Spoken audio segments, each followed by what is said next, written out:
ரீசென்ட்டா என் ஃப்ரெண்டோட அப்பா பார்த்தீங்கன்னா, கவர்மெண்ட் ஜாப்லேருந்து ரிட்டயர் ஆயிருக்காரு. அவருக்கு பார்த்தீங்கன்னா, ரிட்டயர்மென்ட் பெனிஃபிட்ஸா மட்டும் ரூ. 25,00,000 வந்துருந்துச்சு. நான் அவன்கிட்ட சொன்னேன், "இது எதுலயா இன்வெஸ்ட்மென்ட் பண்ணுடா, இல்லன்னா போயிட்டு ஏதாவது ஒரு பிசினஸ் ஸ்டார்ட் பண்ணு" அப்டின்னேன். அதுக்கு அவன் உடனே ஒரு கொஸ்டின் கேட்டான். "இப்ப நான் இது ஏதோ ஒரு பிசினஸோ, இன்வெஸ்ட்மென்ட்டோ பண்ணி லாஸ் ஆயிடுச்சுனா என்னடா பண்றது? நான் போட்ட மணி எல்லாமே போயிடுச்சுன்னா, இத வச்சு என் ஃபேமிலி டிபெண்ட் ஆயிருக்கு. அவங்க ஃபேமிலியும் அஃபெக்ட் ஆகும்." அப்டின்ற மாரி அவன் கேட்டிருந்தான். ஸோ ஏன் இந்த மாரி கொஸ்டின் அவனுக்கு வருதுன்னு பார்த்தீங்கன்னா, அவனுக்கு இன்வெஸ்ட்மென்ட் பத்தி பெருசா ஐடியாவே இல்ல. ஸோ இதுதான் மிடில் கிளாஸோட மிகப்பெரிய பிரச்சனையே. ஏன்னா இந்த மிடில் கிளாஸ பொறுத்தவரைக்கும் ரிஸ்க் எடுக்கிறதுனாலே அவங்க ரொம்ப பயப்படுறாங்க. நெக்ஸ்ட் பார்த்தீங்கன்னா, மிடில் கிளாஸ்ல இருக்க நெறைய பேர் பார்த்தீங்கன்னா, நெக்ஸ்ட் லெவலுக்கு போறதே கிடையாது. ஒரு சிலர் மட்டும் தான் பார்த்தீங்கன்னா, பினான்சியல் ஃப்ரீடம் அச்சீவ் பண்றாங்க. இன்னும் சிலர் பார்த்தீங்கன்னா, நான் ரொம்ப சேஃபாவே இருந்துக்கிறேன்னு சொல்லிட்டு, ஆனா அவங்களும் பார்த்தீங்கன்னா, ரொம்ப கஷ்டத்துல தான் இருக்காங்க. இதுக்கெல்லாம் என்ன காரணம்? இதுக்கு பின்னாடி இருக்கிற மைண்ட் செட் என்னன்னு இந்த வீடியோல டீட்டெயிலா பார்க்கலாம். வணக்கம் மக்களே! நான் ராஜ்குமார் பாரதி. இந்த சேனல் ராஜ்குமார் பாரதி டிகோட். பெரும்பாலான மக்கள் பார்த்தீங்கன்னா, நம்ம எப்போதுமே சேஃபா இருந்துக்கலாம்.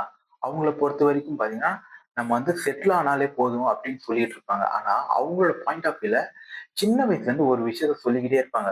"நீ நல்லா படி, நல்ல வேலைக்கு போ, நீ நல்லா சம்பாரிச்சுட்டு லைஃப்ல செட்டில் ஆயிடு, கடன் வச்சுக்காத, ஒரு நல்ல வீடு இருந்தா" இதெல்லாம் தான் அவங்களோட பாயிண்ட் ஆஃப் வியூல பார்த்தீங்கன்னா, நல்ல செட்டில் ஆவறது. ஆனா, அவங்க ஒரு விஷயத்த பார்க்கறதே இல்ல. நம்ம செட்டில் ஆவணும், சேஃபா இருக்கணும் அப்படின்னு சொல்றாங்கல்ல, அது எல்லாமே கரெக்ட் தான். ஆனா, இங்க ரியாலிட்டி பார்த்தீங்கன்னா, அப்படி இருக்கான்னு பார்த்தா அப்படி எதுவுமே கிடையாது. நம்ம எல்லாருமே சேஃபா இருக்கலாம். ஒரு கம்ஃபோர்ட் ஜோன்லயே இருந்து நம்ம சேஃபா இருக்கலாம். ஆனா, நம்ம சம்பாரிக்கிறோம்ல, அந்த மணி வந்து நம்ம குரோ ஆவலன்னா, ஃபியூச்சர்ல பார்த்தீங்கன்னா, நம்ம சம்பாரிக்க முடியாத ஒரு சிச்சுவேஷன் வரும்ல, அந்த டைம்ல அந்த மணினால நமக்கு எந்த யூஸுமே இல்ல. உங்களுக்கு ஒரு எக்ஸாம்பிள் சொன்னா, இப்ப எனக்கு ஒரு 28 வயசு ஆகுதுன்னு வச்சுக்கோங்க. என்னால ஒரு 40 வயசு வரைக்கும் வேலைக்கு போ முடியுமா? ஆனா, அதுக்கப்புறம் இருக்கிற டைமுக்கு என்கிட்ட காசே இருக்காது. ஏன்னா, இப்ப நான் வந்து சேவ் பண்றேன்னு நெனச்சுட்டு நான் எந்த ஒரு விஷயத்தையுமே சேவ் பண்ணல. அப்படி இருக்கும்போது எனக்கு ஃபியூச்சருக்கு எப்படி காசு இருக்கும்? இந்த மாரி கொஸ்டின் மார்க் பார்த்தீங்கன்னா, நெறைய பேருக்கு வர்றதே கிடையாது. நமக்குள்ளேயே நம்ம இந்த மாரி கொஸ்டின்ஸ் கேட்டா மட்டும் தான் அதுக்கான பதிலே நமக்கு கிடைக்கும். உங்களுக்கு ஒரு எடுத்துக்காட்டு சொல்றேன். இந்தியால நீங்க நெறைய பேர் பண்ற ஒரு சேவிங்ஸ்ன்னு நெனச்சுட்டு பண்றது என்னன்னு பார்த்தீங்கன்னா, நான் போயிட்டு எஃப்டி போட்டிருக்கேன், ஆர்டி போட்டிருக்கேன்னு சொல்லுவாங்க. அது இன்ட்ரெஸ்ட் ரேட் எவ்வளோன்னு பார்த்தீங்கன்னா, 5லருந்து 7% இருக்கும். ஆனா, இந்தியால இன்ஃப்ளேஷனே 6% இருக்கும்போது, இந்த 7லருந்து 6% மைனஸ் பண்ணீங்கன்னா 1% தான். அதாவது 1 இயர்க்கு 1%ல உங்க மணி குரோ ஆச்சுன்னா, இன்னும் ஒரு 20 வருஷம் கழிச்சு வரும்போது என்ன ரேட்ல இருக்கும்?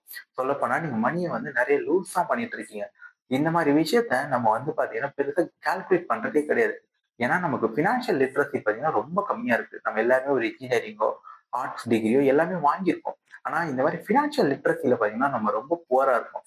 அதனால தான் இத பத்தி நமக்கு டீட்டெயிலா எந்த ஒரு ஐடியாவுமே இருக்கிறது கிடையாது. உங்களுக்கு ரியல் லைஃபோட எக்ஸாம்பிளோட நான் சொன்னா, இது உங்களோட ரிலேட்டபிளா வச்சிருக்கும். ஒரு 5 வருஷத்துக்கு முன்னாடி பாலோட விலை வந்து 1 லிட்டர் வந்து பார்த்தீங்கன்னா, ரூ. 40 இருந்திருக்கும். ஆனா, இன்னைக்கு பார்த்தீங்கன்னா, 1 லிட்டர் பால் விலை ரூ. 70. ஸோ பார்த்தீங்கன்னா, அந்த ஒரு 5 வருஷத்திலேயே எவ்வளோ ரேட் ஏறிருக்கு. அதே மாதிரி நீங்க எல்லாருமே ஸ்கூல் படிச்சிருப்பீங்கல்ல. அப்போ நீங்க எவ்வளவு ஸ்கூலுக்கு ஃபீஸ் கட்டுனீங்க? இன்னைக்கு எவ்வளவு ஸ்கூலுக்கு ஃபீஸ் கட்டுறோம்? அந்த ஒரு 5 வருஷத்துக்கு முன்னாடி மெடிக்கல் எக்ஸ்பென்ஸ்ன்னு எவ்வளவு நம்ம பே பண்ணோம்? அதே விஷயத்துக்கு இன்னைக்கு நம்ம மெடிக்கல் எக்ஸ்பென்ஸ்ன்னு எவ்வளவு பே பண்றோம்? இந்த சேஞ்ச் தான் பார்த்தீங்கன்னா, நம்ம இன்ஃப்ளேஷன்னு சொல்றோம். இந்தியால ஒரு வருஷமும் 5லருந்து 10% வரைக்கும் இந்த மெடிக்கல் எக்ஸ்பென்ஸ், அதே மாதிரி இந்த ஸ்கூல் எஜுகேஷன் எக்ஸ்பென்ஸ் இதெல்லாம் பார்த்தீங்கன்னா, 10% வரைக்கும் ஏறிட்டு தான் போகுது. ஸோ அப்படி இருக்கும்போது, நம்ம வந்து பேங்க்ல போயிட்டு 7% வைக்கும்போது, நம்ம பணத்த லூஸ் தானே பண்ணிட்டு இருக்கோம். இந்த ரிச் பீப்பிள் என்ன பண்ணுவாங்க பார்த்தீங்கன்னா, அவங்க சம்பாதிக்கிறாங்கல்ல, அந்த மணிய வச்சே இன்னொரு இன்வெஸ்ட்மென்ட் பண்ணுவாங்க. ஸோ இந்த இன்னொரு இன்வெஸ்ட்மென்ட் தான் அவங்களுக்கு வந்து ஒரு ப்ராஃபிட்ஸ் வரும். ஸோ இந்த ப்ராஃபிட்ஸ் வர்றதுலருந்து அடுத்த பிசினஸ் ஸ்டார்ட் பண்ணுவாங்க. அதனால தான் பார்த்தீங்கன்னா, அவங்க சீக்கிரமாவே ஒரு ரிச் பீப்பிள் ஆவுறாங்க. ஆனா இந்த மிடில் கிளாஸ் கிட்ட இருக்க பெரிய பிரச்சனை என்னன்னு பார்த்தீங்கன்னா, அவங்க வந்து இந்த மணிய சம்பாதிக்கிறதுக்கு 1 மாசம் ஃபுல்லா கஷ்டப்பட்டுருப்பாங்க. நெக்ஸ்ட் ஓவர் டைம் பார்த்திருப்பாங்க. நெறைய விஷயங்கள அவங்க சாக்ரிஃபைஸ் பண்ணியிருப்பாங்க. அவங்களுக்கு புடிச்ச விஷயங்கள பண்ணாம இருக்கிறது, இந்த மாரி விஷயங்கள்லாம்.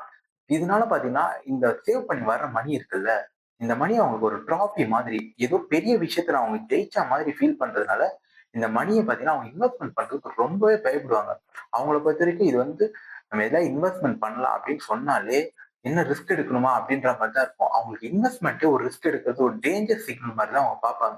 இதனால தான் பார்த்தீங்கன்னா, அவங்க அந்த மணிய வந்து எதுலயுமே இன்வெஸ்ட் பண்ணாம கொஞ்சம் கொஞ்சமா அதோட வேல்யூவ கம்மி பண்ணிட்டே போறாங்க. ஆனா, ரிச் பீப்பிளா இருக்கவங்க என்ன பண்ணுவாங்க பார்த்தீங்கன்னா, இதுலருந்து வேற ஒரு இன்வெஸ்ட்மென்ட்க்கு பண்ணிட்டே போயிட்டே இருப்பாங்க. ஆனா, இவங்களுக்கு பார்த்தீங்கன்னா மிடில் கிளாஸ பொறுத்தவரைக்கும் ஒரே ஒரு இன்கம் தான் இருக்கும். அவங்க வீட்ல அவங்க அப்பா வேலைக்கு போறாருன்னா, அவங்க அப்பா வேலை பண்ற ஒரு இன்கம் தான் இருக்குமே தவிர 2வது இன்கமோ, 3வது இன்கமோ இருக்காது. இப்போ அவங்களுக்கு பிரைமரியா ஒரு இன்கம் வருதுல்ல, அந்த இன்கம் நின்னுடுச்சுன்னா, அவங்க மொத்த ஃபேமிலியுமே கொலாப்ஸ் ஆயிடும். அதுக்கு என்ன காரணம் பார்த்தீங்கன்னா, அவங்ககிட்ட எமர்ஜென்சி ஃபண்டே இருக்காது. ஆனா இந்த ரிச் பீப்பிள் கிட்ட பார்த்தீங்கன்னா, எப்போதுமே 6லருந்து 1 இயர்க்கான எமர்ஜென்சி ஃபண்ட் இருந்துட்டே இருக்கும். குறைஞ்சபட்சம் 6 மாசத்துக்கு அவங்க வச்சிருப்பாங்க. அதே மாரி பார்த்தீங்கன்னா, அவங்க கிட்ட ஹெல்த் இன்சூரன்ஸோ, லைஃப் இன்சூரன்ஸோ அந்த மாரியான விஷயங்கள் எல்லாமே அவங்க ப்ரீ பிளான்டா பண்ணி வச்சிருப்பாங்க. இப்போ இந்த எமர்ஜென்சி ஃபண்டுன்றது எதுக்காக யூஸ் பண்ணுவாங்க பார்த்தீங்கன்னா, இப்ப அடுத்த 6 மாசம் அவங்ககிட்ட வேலை இல்லன்னா கூட இந்த மணிய வச்சு அவங்களுக்கு எவ்ளோ செலவாகுமோ, அது எல்லா செலவுமே அவங்களால பேலன்ஸ் பண்ண முடியும். இதனால என்ன அட்வான்டேஜ் இருக்குன்னு பார்த்தீங்கன்னா, அவங்க ஓவரா ஸ்ட்ரெஸ் ஆக மாட்டாங்க. நம்ம எப்போதுமே ஸ்ட்ரெஸ் ஆயிட்டோம்னா, நமக்கு முன்னாடி இருக்க ஆப்பர்ச்சுனிட்டீஸ் கூட நம்ம கண்ணுக்கு தெரியாது. ஏன்னா, நம்ம அந்த அளவுக்கு ஒரு ஸ்ட்ரெஸ்லயும், ஒரு விதமான ஃபியர்லயும் இருப்போம். நம்ம பயத்துல இருக்கும்போது நம்மளால ஃபுல் பொட்டன்ஷியலா வேலையே பார்க்க முடியாது. இதுதான் பார்த்தீங்கன்னா, மிடில் கிளாஸோட மிகப்பெரிய ட்ராப்பா நான் நினைக்கிறது. இப்ப நான் சொல்லப் போற சில விஷயத்த பார்த்தீங்கன்னா, இந்தியால இருக்கிற நெறைய பேரோட குடும்பத்துல அதே டயலாக்க கேட்டுருப்போம். "பணத்த வந்து நீ செலவு பண்ணாத. பணத்த வந்து சேர்த்து வையு. அவன் பிசினஸ் பண்றான். நீயும் அந்த பிசினஸ பண்ணாத. ஓவரா ரிஸ்க் எடுக்காத." இந்த மாரி விஷயங்கள்லாம் பார்த்தீங்கன்னா, நெறைய சொல்லியிருப்பாங்க. இதுல அல்டிமேட்டான ஒரு டயலாக் என்ன, "பணம் என்ன மரத்திலேயா காய்க்குது?" இந்த மாரி டயலாக்லாம் நெறைய சொல்லியிருப்பாங்க. இதுக்கெல்லாம் காரணம் பார்த்தீங்கன்னா, அவங்களுக்கு ஒரு பயம் இருக்கு. எங்க நம்ம வந்து இன்வெஸ்ட்மென்ட் பண்ணி லாஸ் ஆயிடுமோ, அந்த லாஸ நம்ம மென்டலி எப்படி தாங்குவோம்? அந்த மாரி பேனிக் ஆயிடுவோமோ, அந்த மாரி பயமே பார்த்தீங்கன்னா, நம்ம பேரண்ட்ஸ்க்கு இருக்கு.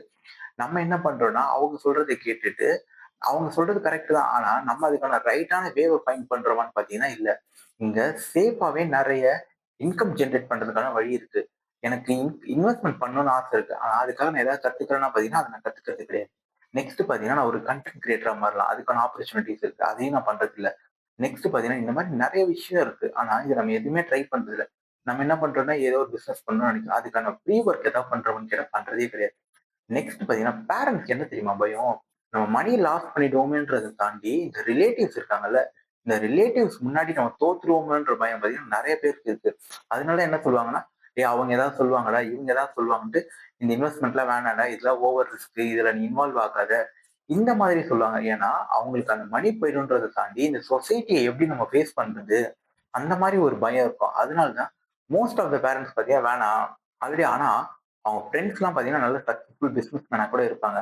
அத பார்த்துட்டு கூட இவங்க ட்ரை பண்ணா கூட வேணாம்டா. அவங்களுக்கு அது செட் ஆகும். நமக்கு அது செட் ஆகுமான்னு தெரியாது. நம்ம கிட்ட இருக்கிறத வச்சு நம்ம சந்தோஷமா வாழலாம். இந்த மாரி டயலாக்லாம் எதுக்கு சொல்றாங்கன்னா, அவங்களுக்கு வந்து அவங்க பையனோ, பொண்ணோ பார்த்தீங்கன்னா, இந்த சொசைட்டில ஃபெயில் ஆயிடக்கூடாது. ஏன்னா, ஆல்ரெடி அவங்க மிடில் கிளாஸ்லங்க இன்னும் ஏதோ மிடில் கிளாஸ்ல இருக்க பீப்பிள்லாம் பார்த்தீங்கன்னா, இன்சல்ட்க்கு வந்து ரொம்ப பயப்படுவாங்க. எது ஒண்ணு ட்ரை பண்றதுக்கு முன்னாடியுமே பார்த்தீங்கன்னா, நம்ம அசிங்கப்பட்டுருவோமோ! நம்ம இந்த மாரி தாட் இருக்கிறதுனால தான் பார்த்தீங்கன்னா, அவங்க பிரேவா எந்த ஒரு ரிஸ்க்குமே எடுக்க மாட்டாங்க. இதுதான் பார்த்தீங்கன்னா, மிடில் கிளாஸ் பீப்பிள் கிட்ட இருக்க மிகப்பெரிய சைக்காலஜிக்கலா இருக்க ஒரு ப்ராப்ளம். இப்ப நான் வேலைக்கு போயிட்டு நல்லா சம்பாரிக்கிறேன். நான் எதுலயுமே இப்ப இன்வெஸ்ட்மென்ட் பண்ணல. எனக்கு வருஷா வருஷம் அப்ரைசல் வருது. அந்த டைம்ல நான் என்ன பண்ணுவேன்? என்கிட்ட இருக்க எக்ஸ்ட்ரா மணிய நான் எதுவுமே பண்ண மாட்டேன். அந்த டைம்ல நான் என்ன பண்ணுவேன்? போன வருஷம் நான் ஒரு ஃபோன் வச்சிருப்பேன். இந்த வருஷம் நான் என்ன பண்ணுவேன்? அத விட நல்லா அப்கிரேட் ஆயிட்டு நான் ஒரு ஐஃபோன் வாங்குறேன்னு பண்ணுவேன். கார இஎம்ஐல வாங்கலாம் அப்படின்னு நெனைப்பேன்.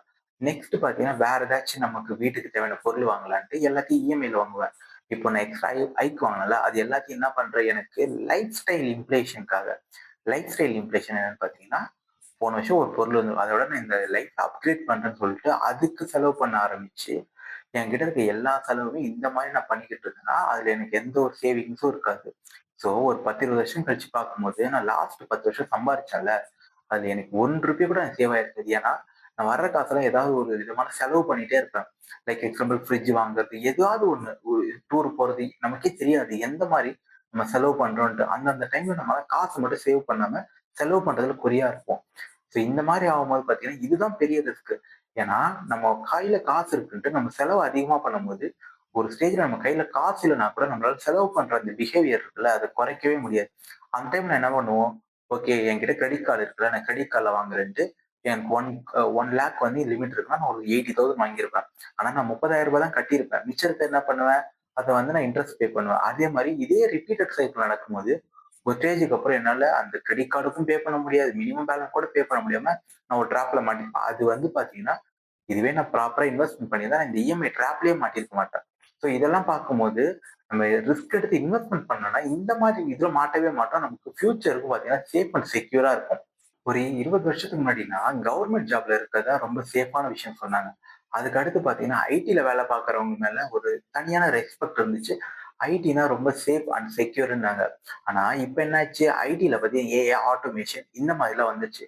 இந்த ஏஐ வந்ததுக்கு அப்புறம் பார்த்தீங்கன்னா, நெறைய எம்என்சிஸ்ல இருந்து ஐடி பீப்பிள வந்து பார்த்தீங்கன்னா, லே ஆஃப், ஃபயர் பண்ண ஆரம்பிச்சுட்டாங்க. இது காரணம் என்ன பார்த்தீங்கன்னா, ஹியூமன் பண்ற வேலைய அந்த ஏஐ மூலியமா பண்ணிடுறாங்க.